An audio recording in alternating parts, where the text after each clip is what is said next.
2, 3. Ano ang globalisasyong social kultura?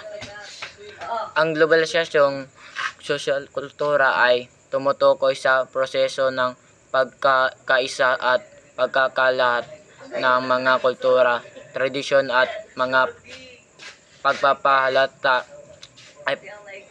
pagpapahalaga sa buong mundo. Ito ay bunga ng globalisasyon kung saan ang mga tao, produkto at idea ay naglalakbay sa iba't ibang bahagi ng mundo. Ang globalisasyong social kultura ay nagbibigay daan sa pagkakaisa ng mga kultura, pagkakalat ng mga ideas at pagbabago ng mga identidad. Ito ay may mga epekto sa mga lipunan tulad ng pagkakaisa ng mga kultura at pagkakawatak-watak ng mga tradisyon, pagbabago ng mga oportunidad at mga hamon at pagkakabuo ng mga bagong anyo ng sining, musika at panitikan.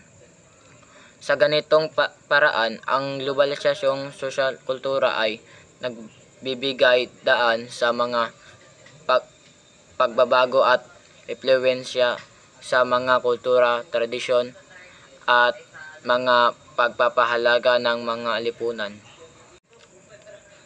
Negatibo at positibong epekto. Ang globalisasyong sosyo-kultura ay may mga positibo at negatibong epekto sa mga lipunan. Sa positibong bahagi, ito ay nagbibigay daan sa pagkakaisa ng mga kultura, pagpapalawak ng mga perspektiba at pagkakabuo ng mga bagong anyo ng sining at kultura. Gayunpaman, sa negatibong bahagi, ito ay maaring magdulot ng pagkawatak-watak ng mga tradisyon, pagkawala ng identidad at pagkakalat ng mga kultura, dayuhan na maaring makapinsala sa mga lokal na kultura. Sa ganitong paraan, ang globalisasyong sosyo-kultura ay isang komplikasyong proseso na may mga epekto na dapat pag-aralan at pagtugunan ng mga lipunan. Magbigay ng konkretong halimbawa ng globalisasyong sosyo-kultura. Number 1, pagkalat ng K-pop. Ang K-pop, Korean pop music, ay naging popular sa buong mundo kasama ang mga grupo tulad ng BTS at Blackpink. Ang kanilang musika at estilo ay naka-impluwensya sa mga kabataan sa iba't ibang bansa. Number 2, pagkakaroon ng mga restaurant ng iba't ibang kultura.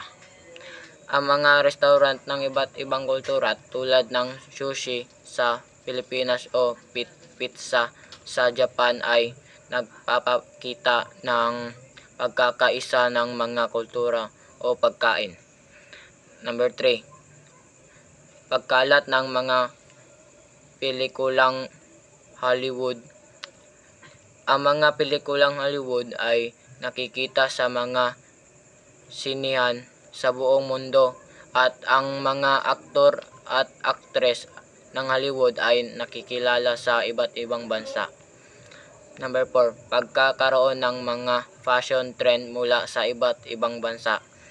Ang mga fashion trend mula sa iba't ibang bansa tulad ng mga damit at accessories ay naka-impluwensya sa mga tao sa iba't ibang bahagi ng mundo.